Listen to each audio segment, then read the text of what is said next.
আমার ইউনিয়ন হলো ফতেপুর ইউনিয়ন, এটাও কি ফতেপুর। যেহেতু এলাকা অনেক বড়, তাই সংখ্যার বড় হইলে তাই এরা ভাগ হয়ে যাবে না। সুতরাং পূর্ব আর পশ্চিম হয়েছে, আমি কিন্তু ভাগ হই নাই, আমি সকলের বক্তব্য দেবো। আমি আসলে জাতীয় বক্তব্য দিতে ইচ্ছা হয় না। আমার মা বোনেরা আছেন, এদের সাথে কিসের জাতীয় বক্তব্য দেবো? এদের সাথে বলবো সুখ দুঃখের কথা, এদের কথা শুনবো। এবং আমার এই মা বোনদেরকে মা বলতে গেলে আমার চোখে পানি চলে আসে। আমার মা নাই, আজকে প্রায় 1 যুগ হয়ে গেল আমি মা বলে রাখতে পারি না। আমার মা দেশে থাকতো, মার কত সুন্দর করে কাপড় পরাইতাম, মার কত সুন্দর সুন্দর দিতাম, ওর থেকে বাইরের আগে সালাম করতাম, গিয়ে সালাম করতাম, যা মন চেত তাই খাওয়াইতাম। আজকে একটা যুগ হয় মার চেহারা দেখে আপনাদেরকে দেখলে শান্তি পাই, আপনাদের দেখলে ভালো লাগে।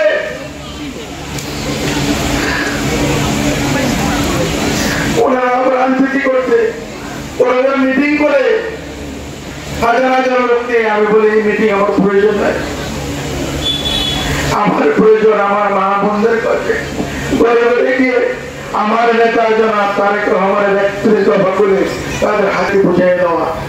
এই নেতা যদি বাংলাদেশে আপনারা যদি ক্ষমতা নেন, তাকে রাষ্ট্র প্রদান করেন, আমি কথা দিতে পারি এই রাষ্ট্রের চেহারা ইনশাল্লাহ উন্নত হবে, এই ঘরে ঘরে শান্তি আসবে।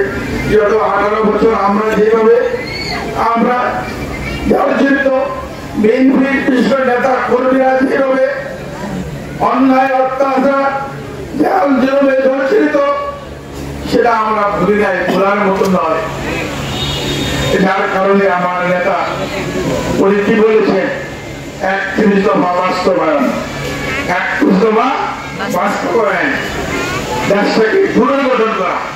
পুনর্গঠন মানে কি, একটা জিনিস ছিল সেটা ভাঙে গেছে, এটা চলে গেছে, ধ্বংস হয়ে গেছে, সেটা আবার মেরামত করা।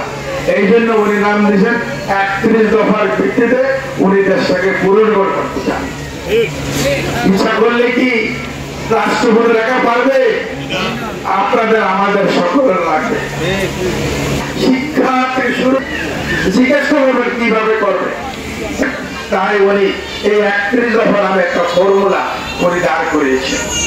এই ফর্মুলার ভিত্তিতে কাজ করবে। এই ফর্মুলাটা যদি আপনাদের কাছে না পৌঁছায়, ঘরে ঘরে মা বোনদের কাছে না পৌঁছায়, আমার প্রিয় মুরব্বীদের কাছে, ভাই বোনদের কাছে, সহকর্মীদের কাছে, শুভাকাঙ্ক্ষীদের কাছে, সম্মানিত ভোটারদের কাছে না হলে ওরা বিএনপিকে ভোট দিতে সবাই পরিহার করে, ওটাই আমার আগ্রহ নাই। আমার আগ্রহ আমার মা বোনদের কাছে যাওয়া। তাই আপনাদের কাছে আসছে, আপনার ঘরে আসছে, আপনাদের পাশে আসছে। ইনশাআল্লাহ আপনারা যদি এক থাকেন, দেশের প্রতি ভালোবাসা থাকে, দেশের প্রতি যদি আপনাদের টান থাকে, ইনশাআল্লাহ এই দেশ সুন্দরভাবে আবার এই দেশে শান্তি আসবে, এই দেশের লোকের চাকরি পাবে, এই দেশের লোকেরা কর্ম পাবে, এই দেশে আর জেল জুলুম অত্যাচার হবে না। যদি আপনারা ধানের শীষকে ভোট দিয়ে আমাদের তারেক রহমানকে ক্ষমতা যদি বসাতে পারেন, আমি আসলে এই ইউনিয়নটার প্রতি আমার মনে হয়, আমি যে ইউনিয়নে একটাই পূর্ববাদ করছেন, এই ইউনিয়নের মানুষের প্রতি আমার দুর্বলতা অনেক বেশি। আমরা এই দেশটাকে আগামী প্রজন্মকে, আগামী দিনের আমরা কার কাছে রেখে গেলাম, তাই আমাদের প্রত্যেকের দায়িত্ব হবে এই দেশটাকে সুন্দর করে গড়ে, এই দেশটাকে সুন্দর করে আমরা পুনর্নির্মাণ করে আগামী দিনের ভবিষ্যৎকে আমরা গড়ে তুলতে চাই এই দেশটাকে।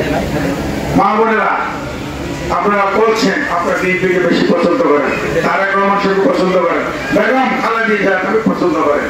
বেগম খালেদা জিয়া সারা বিশ্বে একজনই আছে, একজন। এই দেশের মহিলা পুরুষরা নির্বিশেষে ওনাকে এত পছন্দ করেন, কারণও তো আছে নাকি? আকাশ চলবে। উনি এমন একজন লেডি, এমন একজন মহিলা, উনি কোনদিন অন্যায়ের কাছে আপোষ করেন নাই। বিনা অপরাধে ওনাকে দীর্ঘদিন জেলে ছিলেন, জানেন, কিন্তু মাথা নত করেন নাই। ওনাকে বলছিলেন, উনি বলছেন অন্যায় করে কেন বলবো, আপনাকে ছেড়ে দেবো, যা চান তাই দেবো। উনি কিন্তু অন্যায়ের কাছে মাথা নত করেন নাই। তারই সন্তান তারেক রহমান, উনি এক অপূর্ব পুরুষ। আপনি এক অপূর্ব পুরুষ কিভাবে আপনারা প্রশ্ন করতে পারেন? আর গর্ব থেকে গোলামান শাসন করা যায় না। আর উনি সেই হাজার হাজার মাইল দূর লন্ডন থেকে এই দেশটাকে বিএনপিটাকে উনি ধরে রাখছেন। শেখ হাসিনা কত চেষ্টা করছেন এই দলটাকে ভেঙে চুরে টুকরা করার জন্য, কিন্তু পারছে তার বলে আপনারা আপনারা মা বোন আছেন না, আপনার ছেলে মেয়েরা অন্যায় জেল তুলবেন, আপনারা শিকার হয়েছে না, আপনাদের কারণে পারেন। আপনারা বলছেন আমার ছেলে জেলে যাও, জেল খানো, কিন্তু আমরা সে শরীরের শাসককে আমরা মেনে নেব না। এই তারেক রহমানকে, আপনার ছেলেকে, বিএনপি নেতা কর্মীকে আপনারা সাহস দিয়েছেন, যার কারণে ওই শরীর শাসক পারে না দলটাকে বিখণ্ডিত করতে। আর পারে নাই ওই আমার নেতার নেতৃত্বের কারণে এই দলটাকে বিভাগ করতে পারে না। এই দল করে কত লোক যে জেল খেটেছে, কত দলের লোক যে নির্যাতিত হয়েছে আপনারা জানেন। এই ইউনিয়নের অনেকেই জেল খেটেছেন, নির্যাতিত হয়েছেন, প্রাণ দিয়েছেন আমাদের লাভ হয়, সেও তো দলের কারণে আজকে শেষ। এই যে আমার ছাত্র দলের সভাপতি, উনি যে কত দিন জেল খেটেছেন, কত অন্যায়, কত ভাবে নির্যাতিত হয়েছেন আপনাদের চোখের সামনে। আমাদের আরেক ভাই জেল খেটেছেন, আমরা বিভিন্ন ভাবে আমরা নির্যাতিত হয়েছি, জেল খেটেছি, জুলুম হয়েছি, আমরা শিকার হয়েছি। আমিও শিকার হয়েছি, আপনারা জানেন না হয়তো, আমিও শিকার হয়েছি। আমি বাংলাদেশে থাকতে পারিনি অনেকদিন। আমি ঢাকা এয়ারপোর্টে ঢুকতে গেলে 5 লক্ষ টাকা দিয়ে ঢুকতে হয়েছে, আমার বাইরের সময় 5 লক্ষ টাকা বাড়ি হয়েছে। নট অনলি দিস, আমি রাত্রে এক রাত্রে যদি বাসায় থাকতাম, আমাকে বলা ঠিক হচ্ছে না সেভাবে, প্রতি রাত্রে 10,000 টাকা দিতে হতো। যদি আমাকে অ্যারেস্ট করতে আসে খালি একটু ফোন করে। এইভাবে দিন কেটেছে। আমার ছেলে একজন বড় মাঠে ডাক্তার রিজভি, সে জেল খেটেছে, 18 দিন গুম ছিল, 18 দিন তাকে কোনো খোঁজ খবর পাই নাই। সেই ছেলে দীর্ঘদিন জেল খেটেছে, তার অপরাধ সেগুলো রাজনীতি করে না। আমার কোনো ছেলে মেয়ে রাজনীতি করে না, রাজনীতি করতে আসবো না। কারণ এই 18 দিন ছেলে গুম ছিল, দীর্ঘদিন জেলে ছিল, তার অপরাধ ছিল একটাই, তার বাবা বিএনপি করে। তার বাবা বিএনপি করে, এই অপরাধে আমার ছেলে জেল খেটেছে। আমরা সকলেই আমাদের দিনের কথা আমাদের মনে আছে, আমরা ভুলে যাই নাই, ভুলবো না। সুতরাং আগামী দিনটাকে আমাদের এমনভাবে রাষ্ট্রকে করতে হবে যাতে আমরা সকলে সুখে শান্তিতে থাকতে পারি। অন্যায় অভিশাপ এই দেশ থেকে দূর হয়ে যাও, সেই লক্ষ্যে আমরা এমন দলকে, এমন মাকে আমরা ভোট দেবো, ইনশাল্লাহ আমরা আগামীতে এই দেশ সর্বদিক দিয়ে উন্নতি হবে। বিশেষ করে আমি বলতে পারি মতলবের কথা, মতলবের প্রতিটা লোক ইনশাল্লাহ কর্ম পাবে। আমরা কি করে কর্মে এত করো? হ্যাঁ, কারণ আমি একটা প্রজেক্ট গত 27 বছর ধরে আমি কাজ করে আসতেছি, সেটাকে বাউশের একটা রাস্তা, বিশাল রাস্তা, এটা একেবারে চাঁদপুর হয়ে সিটাং যাবে। সিটাং গাড়িগুলি যখন যাবে, আপনারা এখান থেকে ঢাকা থেকে বছর থেকে ঢাকা যাবেন, সর্ব এক থেকে করে ঢাকা চলে যাবেন। এবং যার ফলে বিভিন্ন কলকারখানা হবে এই এলাকায়।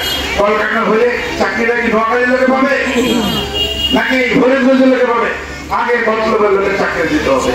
এখানে কলকারখানা হলে এই বেরিবাদ রত্ন হবে, বিদ্যুৎ আসবে, গ্যাস আসবে, পানি আসবে, সবকিছু হবে। বাকি থাকবে শুধু হাসপাতাল। ঠিক স্বাস্থ্য ব্যাপারে আমি কথা দিচ্ছি, ইনশাল্লাহ মতলবে মেডিকেল কলেজ হাসপাতাল করবো। বেশি বলবো না, মা বোনদেরকে বিশেষ করে বলছি, আমি আপনাদের ছেলে, আপনাদের ভাই, আপনাদের কারো হয়তো মুরব্বী হব, আমি আপনাদের কাছে আসছি আপনাদের দোয়ার জন্য। আপনারা আমার জন্য দোয়া করবেন, আমার নেতা তারেক রহমানের জন্য দোয়া করবেন, আমাদের নেত্রী বেগম খালেদা জিয়ার জন্য দোয়া করবেন।